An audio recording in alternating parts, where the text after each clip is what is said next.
ये जो DP works की बात बोली जाती है, ये डीपी वर्क्स क्या है? इसके माध्यम से मेरा बनना भी होगा। जब किसी को हम बोलने जाएंगे तुम सिगरेट मत पियो, तो मुझे पहले छोड़ के बोलना पड़ेगा। यदि मैं किसी को बोलने जा रहा हूं नाम ध्यान करो, तो मेरा मन वो बात सुन रहा है, मुझे भी नाम ध्यान करना होगा। ये मैन मेकिंग एक बहुत बड़ा प्लेटफॉर्म है डीपी वर्क्स। एक एक आदमी को हम हर दिन ये सोचना होगा आज फलाना आदमी के यहां जाएंगे, उसके पहले मुझे अपने को चार्म करना होगा, चार्ज करना होगा। Charm yourself if you want to charm everyone. और डीपी वर्क्स का मां लोगों का दायित्व ज्यादा है। मां लोग जो बेस, जो पारिवारिक जीवन का बेस तैयार करती है, मां का दायित्व होता है वो अपने पति को इष्ट के तरफ ठेले। मां का दायित्व होता है बच्चों को इष्टमुखी बनाए। ये मां लोग जब ग्रुप होकर के जाएगी किसी घर में, उससे वार्तालाप करेगी। हम लोग सीधे बोलते हैं, नाम ध्यान करते हैं, इष्टभीति करते हैं, ऐसे नहीं। उसका अंतरंग रूप से उसके साथ मिलना होगा। एक नजर उसके घर में देख लेना है ठाकुर जी को कैसे रखता है।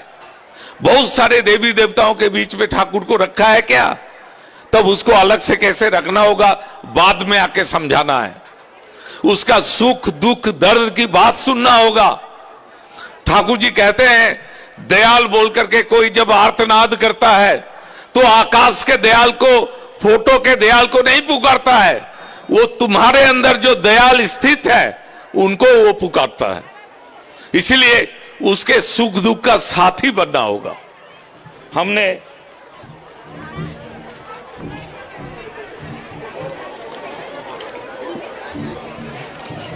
हमने दीक्षा के समय संकल्प लिया है, आज से गुरु भाइयों की आपत्ति विपत्ति में यथासाध्य अर्थ, वाक और वास्तव कर्म द्वारा सहायता पहुंचाने एवं उन्हें आपदाओं से मुक्त करने के लिए दृढ़ प्रतिज्ञ हुआ।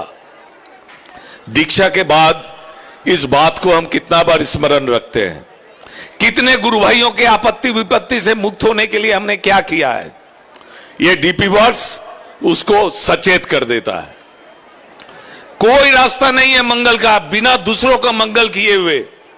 दूसरों की मंगल कामना ही मेरे मंगल की प्रसूति है। मैं किसी को कुछ बोलूं या किसी से सुनूं, उससे मंगल नहीं होगा, वास्तव रूप में करना होगा। मेरा ठाकुर जी का कौन कितना ये एप्रिशिएट कर रहा है, उससे उसका मंगल नहीं होगा। वो एक कॉम्प्लेक्स है, वो थोड़ा सा सुरसुरी उसको मिलेगा, लेकिन जब तक वो युक्त नहीं होगा, धरो करो बनो पाओ, this is the philosophy of Thakur. Be concentric to living ideal, do accordingly, have your ability, then you get it. पकड़वाना होगा। अभी भी बहुत सारे गुरु भाई हैं, उनके घर में बच्चे लोग अभी भी इष्टमुखी नहीं है। क्यों? मेरे ही बोध में गड़बड़ी है। मैं अपने बच्चों को अच्छा से अच्छा शिक्षा देना चाहता हूं, अच्छा से अच्छा मेडिकल उसका अच्छा देना चाहता हूं, लेकिन जो करने से उसका जीवन सर्वांगीण सुंदर होगा वो नहीं कर रहा हूं। मतलब मेरा भी ठाकुर जी को पकड़ने में कहीं ना कहीं संशय है। मैं सोचता हूं, बोलता हूं कुछ और करता हूं कुछ। इसलिए डीपी वर्क सबसे पहले अपने घर में करना है। मेरे बच्चे इष्टमुखी हो, अपना लड़का इंजीनियर हो, डॉक्टर हो, कोई असुविधा नहीं है, लेकिन वो ठाकुर का ही बन करके हो।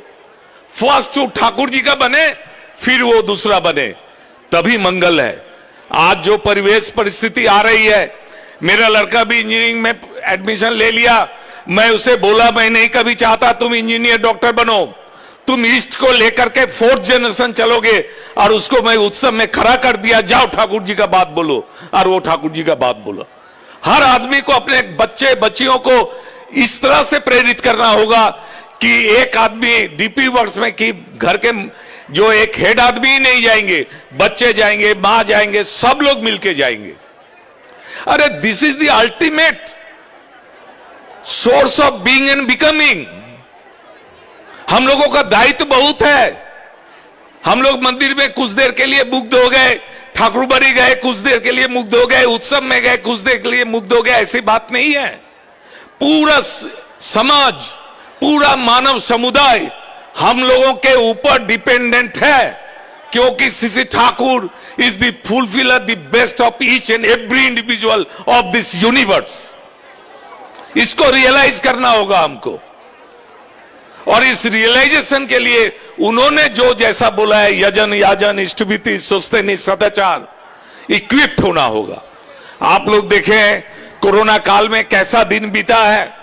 आज से 100 साल पहले ठाकुर जी बोले, नाक झाड़ कर न धोए हाथ, बक्ष व्याधि का हो उत्पात।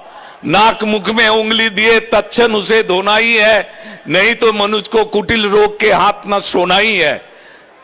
उसी समय बोल गए बक्ष व्याधि। ये कोरोना क्या है? यदि ठाकुर जी के इन वाणियों को हर घर में हम पहुंचाए हुए रहते तो कितने लोग ये जो इन्फेक्शन हुआ उससे बच सकते थे। हम लोगों को अपने घर में स्वास्थ्य सदाचार का बात हर बच्चों को बताना है, मां लोगों को बताना है। ये बच्चे क्या हो जाता है, डिविएट कर जाते हैं। उस समय हम लोग ऐसा अवस्था में रहते हैं, करने का कुछ नहीं रहता है।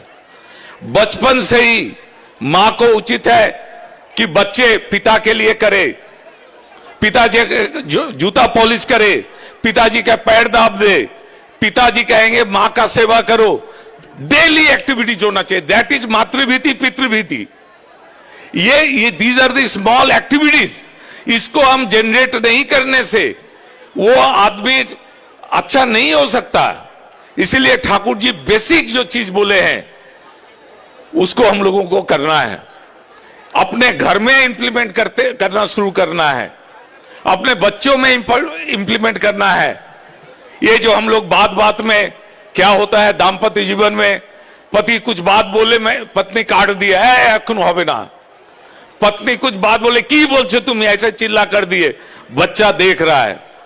ठाकुर जी बोले हैं मां पिता आपस में झगड़ा करते, पुत्र पुत्रियां देखे, बर्बादी के सदर द्वार पर बच्चों को रखे। इसका इंपैक्ट उस समय नहीं समझिएगा, लेकिन जब वो बच्चा बड़ा हो जाएगा, आपके प्रति अश्रद्धा लेकर के वो बड़ा हुआ है, आप कुछ कहने जाएंगे, आपका बात नहीं सुनेगा। उस समय बहुत देर हो चुकी होगी। इसलिए एक भी बात ठाकुर जी का जहां जितना हम अपने जीवन से माइनस करेंगे वो उतना रास्ता अपना दुर्दशा का हम खोल के रखेंगे। We must be now activity oriented. सुनना बोलना ये सब लग्जरी है। ये जितना सुनना यदि हमारे जीवन में स्पर्श नहीं करे, बोलना यदि मेरा जीवन को स्पर्श नहीं करे, तो ये एक लग्जरी है। बहुत प्रवचन होता है, वो सबके लिए दूसरा दुनिया है। ठाकुर जी कर्ममुखी जीवन की बात कहते हैं। वर्तमान आचार्य देव हर मुहूर्त में हम लोगों के अंदर हजारों विभ्रांतियों को दूर कर रहे हैं। हम लोग उनका संग कर रहे हैं, हम लोग उनकी पूजा कर रहे हैं, लेकिन उनका गुण अपने अंदर नहीं ला रहे हैं। पूजा मने पू मने वृद्धि, जा मने गुण। जिनकी पूजा करते हैं उनके गुण को अपने अंदर समृद्ध करना। ये जो आचार्य देव प्रत्येक को फुलफिल कर रहे हैं, डेली हजारों लोगों को फुलफिल कर रहे हैं। क्या मैं अपने जीवन में 10 आदमी को फुलफिल कर रहा हूं? मेरा उनका संग करना, दर्शन करने का कोई अधिकार नहीं है। मुझे भी दूसरे के सफरिंग्स में आगे बढ़ना होगा। इस तरह से यदि हम चलते हैं, देखिएगा परिवार कितना सुंदर होगा, परिवेश कितना सुंदर होगा। ये उद्बोधना लेने का आज मंदिर का उद्बोधन हुआ है, लेकिन इस उद्बोधन के साथ मेरे अंतर में ये उद्बोधन होना चाहिए कि ठाकुर जी मेरे जीवंत रहे। ठाकुर जी को जीवंत रखने के लिए ये एक्टिविटीज अपने अंदर रखना होगा।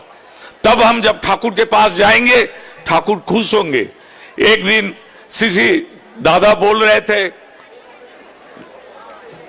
युग पुरुषोत्तम का विग्रह को, फोटो को कोई मूर्ति या फोटो समझ के प्रणाम करता है, वो पतित होता है, वो जीवंत है ऑलवेज।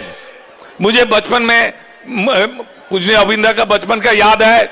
हम लोग नाट मंदिर में बैठे थे, सीसी दादा बैठे थे, कीर्तन हो रहा था, पूजने अविंदा इतना छोटा थे, वो सीधे ठाकुर घर में चले गए और सीसी दादा हम लोगों को बोल रहे हैं, वह देखो अबिन ठाकुर से बातचीत कर रहा है। अब बात कर रहे थे वो, ये जन्मगत उन लोगों को ठाकुर को जीवंत बोध करने का ये उन लोगों के ठाकुर परिवार में ये शक्ति है। हम लोगों को भी ये जो